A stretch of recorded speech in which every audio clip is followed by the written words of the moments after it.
Welcome to E town news, जहां आपको मिलेगा daily dose of Bollywood news, fashion trends, TV and social media से जुड़े हर update. A show which gives you the day's lowdown of all the best happenings in the world of glamour. तो इंतजार किस बात का? Let's take a look at today's headlines.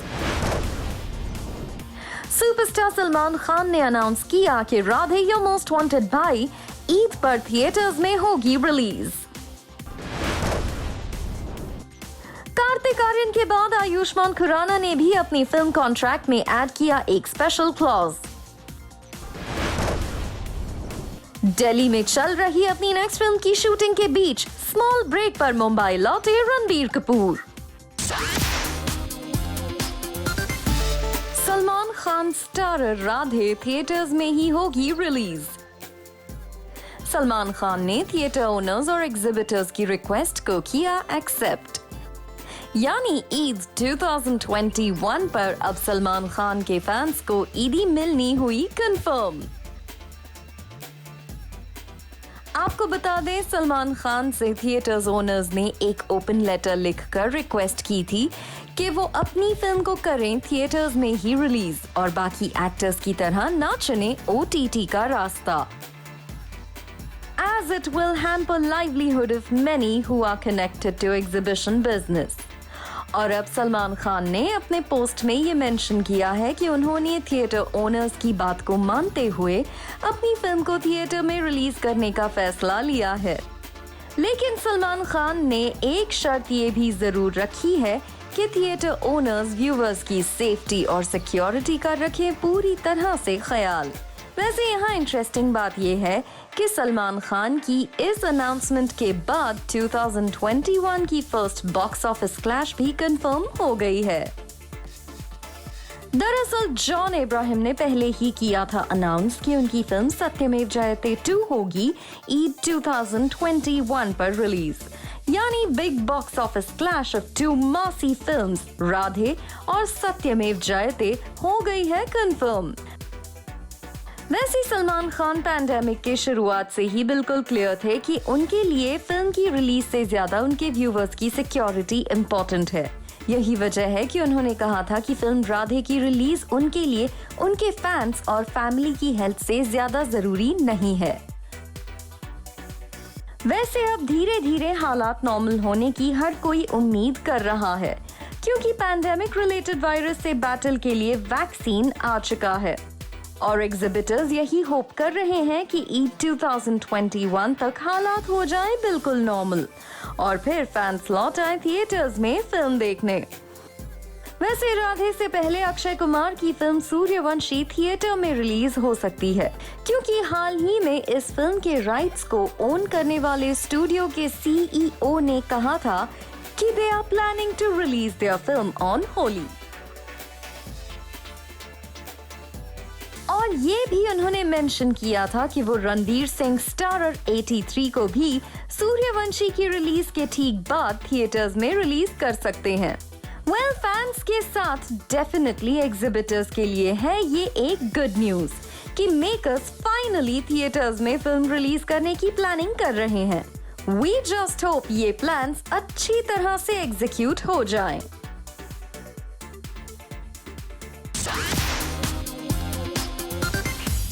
Ranbir Kapoor और Shraddha Kapoor starrer film की शूटिंग हुई हॉल्ट. रणबीर कपूर शूटिंग के बीच में ही दिल्ली से लौटे मुंबई एयरपोर्ट पर रणबीर कपूर को किया गया स्पॉट. क्या किसी खास वजह से लव रंजन डायरेक्टेड फिल्म की शूटिंग को दिल्ली में रोक दिया गया है? हाल ही में इस फिल्म की पूरी टीम रणबीर कपूर, श्रद्धा कपूर और बोनी कपूर को दिल्ली जाते हुए देखा गया था. रिपोर्ट्स के मुताबिक इस फिल्म की शूटिंग को नॉन स्टॉप दिल्ली में पूरा किया जाना था, लेकिन अब 3 दिन के लिए फिल्म की शूटिंग को रोक दिया गया है और रणबीर कपूर, बोनी कपूर मुंबई लौट आए हैं. फिलहाल ऑफिशियली फिल्म की टीम ने शूटिंग रुकने की वजह पर कोई खुलासा नहीं किया है, लेकिन रिपोर्ट्स के मुताबिक दिल्ली NCR की ठंड की वजह से फिल्म की लीड एक्ट्रेस श्रद्धा कपूर बीमार हो गई हैं और फिल्म के मेकर्स ने प्रिकॉशन लेते हुए 3 दिन के लिए फिल्म की शूटिंग को रोक दिया है. यही नहीं, हाल ही में रिपोर्ट सामने आई थी कि आलिया भट्ट एग्जॉस्शन और एक्सर्शन की वजह से हॉस्पिटलाइज हो गई थी। शायद यही वजह है कि अपनी फिल्म की शूटिंग से ब्रेक मिलते ही रणबीर कपूर मुंबई लौट आए to be with his lady love. आपको बता दें, लव रंजन डायरेक्टेड इस रोम कॉम की शूटिंग दिल्ली एनसीआर में चल रही है और फिल्म की पूरी टीम दिल्ली सेंट्रल के एक होटल में रुकी हुई है, जहां से हाल ही में रणबीर कपूर की कुछ पिक्चर्स सामने आई थी।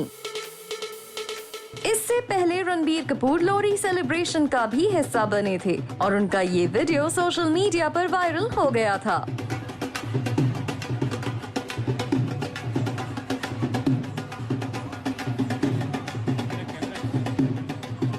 वैसे रिपोर्ट्स के मुताबिक शुरुआत में रणबीर कपूर, श्रद्धा कपूर स्टारर इस फिल्म को स्पेन में लैविश स्केल पर शूट करने की प्लानिंग थी, लेकिन फिर पैंडेमिक की वजह से खड़े हुए हालात को देखते हुए मेकर्स ने डिसाइड किया to shoot the film in Delhi और इसके लिए फिल्म की स्क्रिप्ट में अकॉर्डिंगली कुछ बदलाव भी किए गए हैं।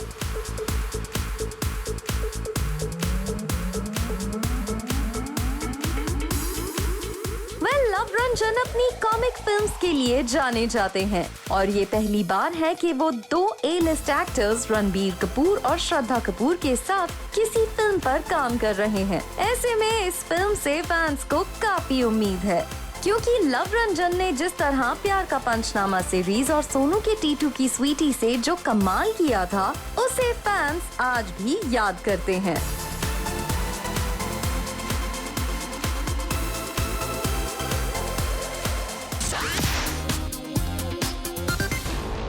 आलिया भट्ट रिसेंटली जब हुई हॉस्पिटलाइज तो सबके उड़ गए होश। नॉन स्टॉप काम करने की वजह से आलिया पड़ गईं बीमार और उन्हें इमीडिएट मेडिकल अटेंशन की पड़ी जरूरत। लेकिन ये पहली बार नहीं जब कोई एक्ट्रेस फिल्म के सेट पर या अवार्ड शो पर इस तरह से हुई है फेंट। आइए आपको दिखाते हैं किस तरह बिहाइंड द सीन्स एक्ट्रेसेस करती हैं नॉन स्टॉप मेहनत, even keeping their health at stake. Actress Priyanka Chopra film Bajirao Mastani के सेट पर फेंट हो गई थी और पूरा फिल्म क्रू प्रियंका चोपड़ा की हेल्थ को लेकर काफी कंसर्न्ड हो गया था।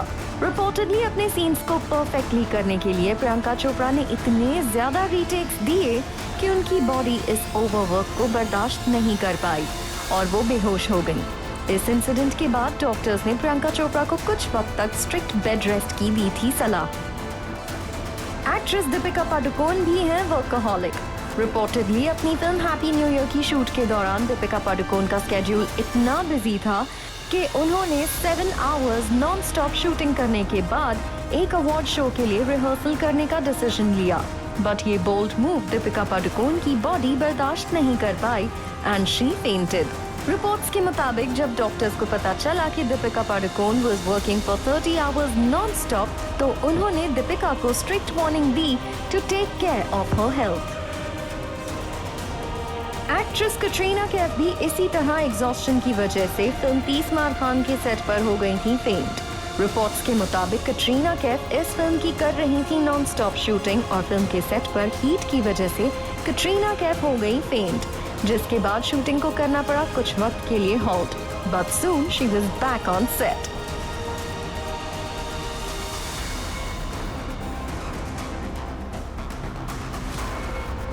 एक्ट्रेस जैकलीन फर्नांडिस कुछ वक्त पहले ही मल्टीटास्किंग की वजह से अपने ओटीटी शो के सेट पर हो गई थी फेंट।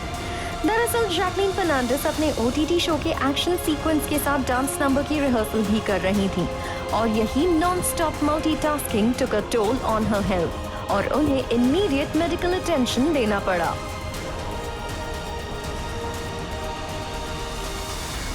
And now recently Gangubai Kathiawadi के सेट पर लगातार 2 महीने नाइट शिफ्ट करने के बाद फिर डे शिफ्ट में काम करने की वजह से आलिया पड़ गई बीमार, लेकिन लकीली एक दिन के रेस्ट के बाद ही उन्हें हॉस्पिटल से छुट्टी मिल गई।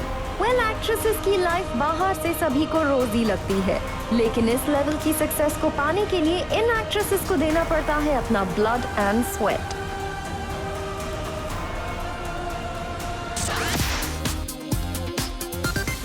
कार्तिक आर्यन के बाद आयुष्मान खुराना ने अपनी फिल्म कॉन्ट्रैक्ट में डाला एक स्पेशल क्लॉज। आयुष्मान खुराना ने अपनी फिल्म के मेकर्स से कहा to put a special no direct OTT release clause. जहां bigger stars like Akshay Kumar, John Abraham, Ajay Devgan and others are okay with the digital release, it seems young stars like Ayushmann Khurrana, Varun Dhawan और कार्तिक आर्यन को लगता है कि directly OTT पर film release करने से उनकी स्टार पावर और स्टार वैल्यू होगी इम्पैक्ट। यानी आयुष्मान खुराना की अब कोई भी फिल्म डायरेक्ट OTT पर रिलीज नहीं होगी, एज वो चाहते हैं उनके फैंस करें एंजॉय उनकी फिल्म्स की थिएट्रिकल रिलीज। आयुष्मान खुराना से जुड़े एक क्लोज सोर्स का कहना है कि उन्होंने अब फिल्म साइन करने से पहले अपने मेकर्स से कहा है कि वो ऑन बोर्ड तभी आएंगे जब उन्हें फिल्म की रिलीज पर क्लैरिटी होगी। दरअसल आयुष्मान खुराना को लगता है कि फिल्म बन जाने के बाद मेकर्स क्विक मनी के लिए डायरेक्ट OTT रिलीज को चुन लेते हैं और ये अफेक्ट करता है यंग स्टार्स की ब्रांड वैल्यू को। यही वजह है कि आयुष्मान खुराना ने अपनी फिल्म चंडीगढ़ करे आशिकी के कॉन्ट्रैक्ट में ये special no direct OTT release clause डाला है।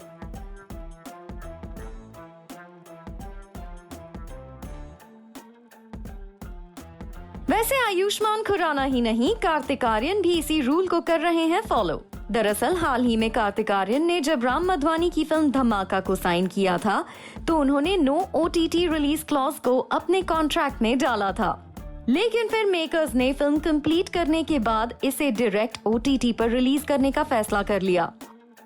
और यही वजह है कि कॉन्ट्रैक्ट के मुताबिक मेकर्स को ओरिजिनल फीस के अलावा कार्तिक आर्यन को एक्स्ट्रा 7 करोड़ रुपीस पे करने पड़ रहे हैं और ये है ह्यूज अमाउंट। आपको याद ही होगा कि रिपोर्ट्स आई थी कि वरुण धवन बिल्कुल नहीं चाहते थे कि उनकी फिल्म कूली नंबर 1 हो OTT पर फर्स्ट रिलीज। दरअसल वरुण धवन को लग रहा था कि ये उनकी मासी फिल्म है और अगर ये फिल्म थिएटर में रिलीज होती तो इसका रिस्पॉन्स ही अलग होता। ट्रेड सोर्सेस का कहना है कि अब यंग एक्टर्स चाहते हैं कि अगर उनकी फिल्म OTT पर रिलीज हो रही है तो उन्हें चाहिए higher chunks of profit, as वो अपनी फिल्म्स के साथ साथ अपनी ब्रांड वैल्यू भी OTT प्लेटफॉर्म्स को दे रहे हैं। और OTT पर रिलीज होने वाली लॉन्ग लिस्ट ऑफ फिल्म्स में अब जॉन इब्राहिम की फिल्म मुंबई सागा भी शामिल हो गई। वैसे 2020 में रिलीज हुई न्यूमरस OTT रिलीजेस की बात करें तो इनमें से कुछ ही फिल्म्स लाइक छलांग, दिल बेचारा और खुदा हाफिज सक्सेसफुल साबित हुई हैं। यंग एक्टर्स के इस कंसर्न को समझा जा सकता है क्योंकि बड़े एक्टर्स लाइक अक्षय कुमार या अजय देवगन के डायरेक्ट OTT रिलीज से उन्हें ज्यादा फर्क नहीं पड़ता, as they themselves are one of the producers of the film. लेकिन यंग एक्टर्स के पास ये लग्जरी नहीं होती कि वो अपनी रिलीज पर मेकर्स के सामने कोई कॉल ले सकें। यही वजह है कि ये young actors no direct OTT release का ले रहे हैं सहारा। अब देखना होगा इस नो OTT रिलीज के क्लॉज को और कौन कौन से स्टार्स अपनी फिल्म्स के कॉन्ट्रैक्ट्स में शामिल करते हैं।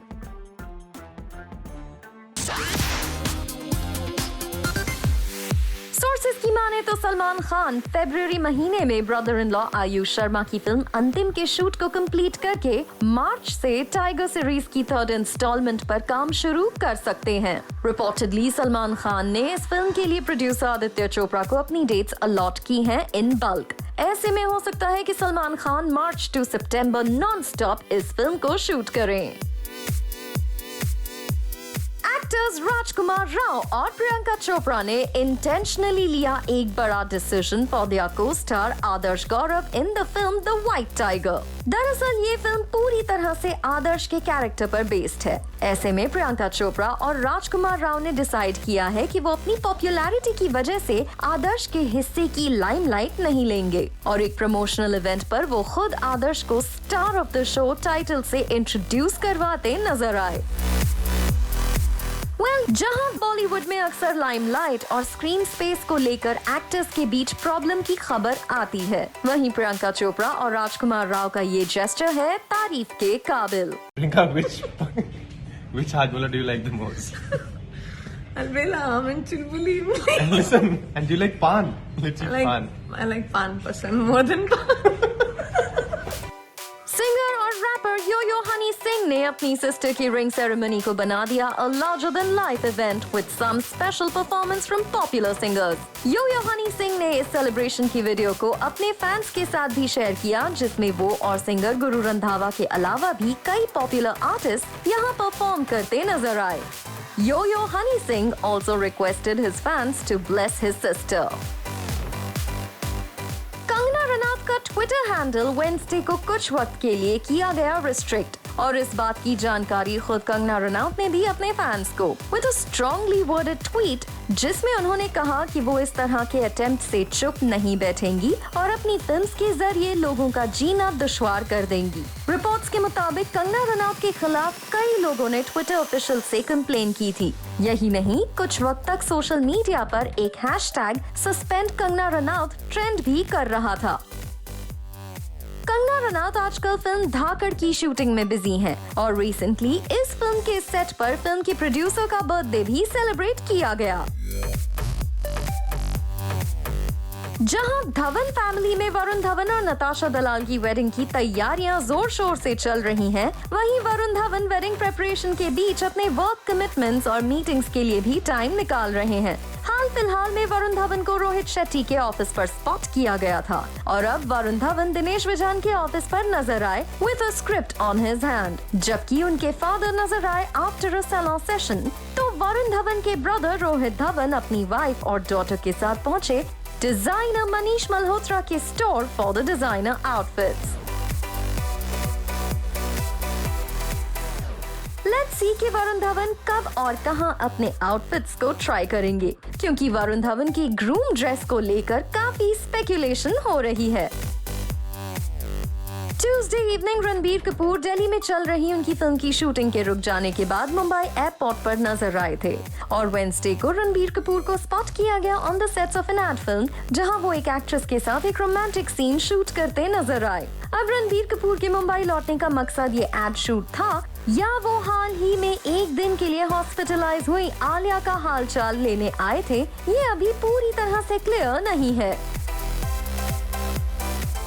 रिसेंटली गोविंदा पैप्स को अचानक सामने देखकर सरप्राइज रह गए और उन्होंने पूछा, आप लोग कौन हैं और मेरी पिक्चर्स क्यों ले रहे हैं, जिस पर पैप्स ने कहा media and Govinda happily obliged. कौन है आप? हम मीडिया. पूछो ना कौन है भाई. ठहरिए पहले प्लीज. कौन है आप? अरे ठहरिए प्लीज. यहाँ गोविंदा के कुछ फैंस उनसे सेल्फी लेने की रिक्वेस्ट करते भी आए नजर. वैसे गोविंदा यहाँ इन विजुअल्स में बिना मास्क के भी नजर आए, जो है काफी ज्यादा सरप्राइजिंग. मूविंग ऑन, हाल ही में खबर आई थी कि द कपिल शर्मा शो के को-स्टार्स कीकू शारदा और कृष्णा अभिषेक नहीं है ऑन टॉकिंग टर्म्स और अपेरेंटली इसकी वजह है वो जोक जिसमें कृष्णा अभिषेक के कैरेक्टर ने कहा था, ची ऐसे बात नहीं करते. तो जवाब में कीकू शारदा के कैरेक्टर का कहना था, ची आपसे बात नहीं करते. हालांकि कीकू शारदा का कहना है कि ये स्क्रिप्ट का पार्ट था और फिलहाल ऐसी कोई बात नहीं है. एक्ट्रेस राखी सावंत, जो आजकल बिग बॉस हाउस में अपने अतरंगी एक्ट से ऑडियंस को एंटरटेन कर रही हैं, recently could not control nature's call and peed in her pants during a task. दरअसल टास्क के दौरान आर्शी खान ने स्मोकिंग रूम से बाहर आने से इनकार कर दिया और इस दौरान राखी सावंत नेचर्स कॉल को कंट्रोल नहीं कर पाई.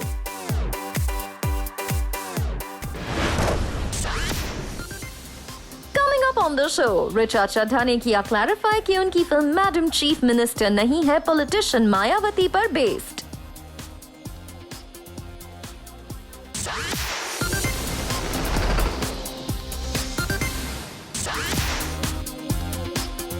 How can it be a Mayawati biopic? If you are at fault, it's best to apologize and move on. But I'm not scared at all. Richa Chadha का यही बोल्ड और बिंदास अंदाज नजर आने वाला है in her upcoming film madam chief minister.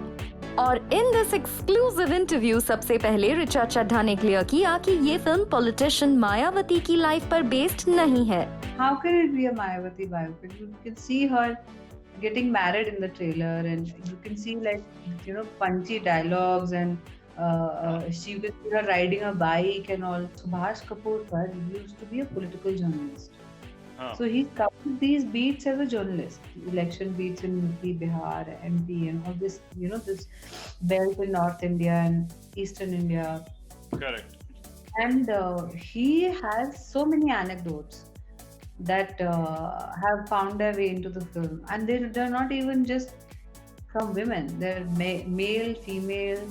The political life in India is very unique to India. The things that happen behind the scenes, and he even mentioned that he's taken something out of Benazir Bhutto's life. So I don't think that we can. It's not fair to say it's based on any person. I think वो सबको बस ना बालों की वजह से लग रहा है. लुक की वजह से शायद लोग इस फिल्म को मायावती पर बेस्ड बता रहे हैं. वैसे फिल्म में ऋचा चड्ढा का लुक है इंटरेस्टिंग और रिपोर्ट्स के मुताबिक ऋचा चड्ढा ने पूरी फिल्म के दौरान विग पहना हुआ था क्योंकि वो अपने हेयर को कट नहीं करना चाहती थी for a particular reason. I would have cut it if I wasn't getting married at that time because it can grow back, but I don't know. I thought it'll be an in-between length. It'll be a problem. वैसे ऋचा चड्ढा की इस film को लेकर जमकर controversies हो रही हैं और फिल्म के पोस्टर में ब्रूम को लेकर हुई कंट्रोवर्सी पर ऋचा चड्ढा ने अपना स्टैंड क्लियर किया. Honestly, broom for me for the past 5-7 years has been symbolic of Aam Aadmi Party because I'm from Delhi. Right. It didn't occur to me. Nothing else occurred to me. It was a prop because I've used it in the trailer also. You can see. शुरू के 10 second में आपको दिख जाता है कि वो झाड़ू लगा रही है, कुछ कर रही है. तो ये बात है कि I mean somebody will always be offended. Look, if you are at fault, it's best to apologize and move on. क्योंकि intention ये थोड़ी है कि किसी का दिल दुखाएं. Obviously, इतनी political film हम तब नहीं बनाते अगर हमारा नहीं होता, है ना? और अगर हम बना रहे हैं तो फिर हम क्यों नहीं? अब the feedback on the posters come from people I respect, who have been very brave, like Prashant Kanodia or Jignesh Mewani. These are actually legit Dalit voices that I want to hear. And if they are saying something, then actually उनके tweet के बाद ही मैं I called up the director. I said see, I didn't make the poster. No actor sits and makes posters. Right. But at that time we had a discussion कि ये जो चीज है इसको एड्रेस करना चाहिए, इसको चेंज करना चाहिए. And we immediately changed it the very next day.